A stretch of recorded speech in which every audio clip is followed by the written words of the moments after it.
રાજકોટથી કાનાલુસ વાયા જામનગર ચાલી રહેલા મહત્વાકાંક્ષી નવી બ્રોડગેજ રેલવે લાઇન પ્રોજેક્ટને લઈને મોટા સમાચાર સામે આવ્યા છે। પ્રોજેક્ટ અંતર્ગત અલિયાબાડાથી જામનગર વચ્ચે નવનિર્મિત રેલવે લાઇનનું રેલવે સેફટી કમિશનર એટલે કે CRS દ્વારા મહત્વપૂર્ણ નિરીક્ષણ કરવામાં આવ્યું છે। સુરક્ષા અને સલામતીના તમામ માપદંડોની ચકાસણી બાદ નવી રેલવે લાઇન પર ટ્રેનની ટ્રાયલ સહિત વધુ ઝડપે ટ્રેન દોડાવવાની પ્રક્રિયાનો માર્ગ હવે મોકળો બન્યો છે।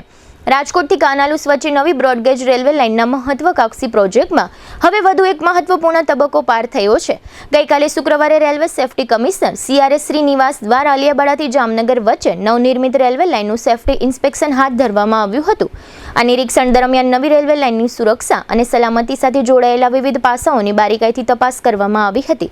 CRS દ્વારા રેલવે ટ્રેકની ગુણવત્તા, ટ્રેકની મજબૂતી, સિગ્નલિંગ સિસ્ટમ તેમજ અન્ય મહત્વપૂર્ણ સુરક્ષા વ્યવસ્થાઓની ઝીણવટભરી ચકાસણી કરવામાં આવી હતી। આ સમગ્ર પ્રક્રિયાનો મુખ્ય હેતુ ભવિષ્યમાં આ રૂટ પર ટ્રેનોનું સુરક્ષિત, સુચારુ અને વધુ ઝડપી પરિચાલન સુનિશ્ચિત કરવાનો હતો। નિરીક્ષણ દરમિયાન રેલવેના ઉચ્ચ અધિકારીઓ અને એન્જિનિયરોની ટીમો પણ સ્થળ પર હાજર રહી હતી। નવી લાઇનનું સમગ્ર નિરીક્ષણ પૂર્ણ કર્યા બાદ સેફટી કમિશનર શ્રીનિવાસે રેલવે લાઇનની કામગીરી અને ગુણવત્તા અંગે સંતોષ વ્યક્ત કર્યો હતો। સેફટી કમિશનરની લીલી ઝંડી મળ્યા બાદ નવી બ્રોડગેજ લાઇન પર ટ્રેનની ટ્રાયલ અને વધુ ઝડપે ટ્રેનો દોડાવવાની પ્રક્રિયાનો માર્ગ ખુલ્યો છે।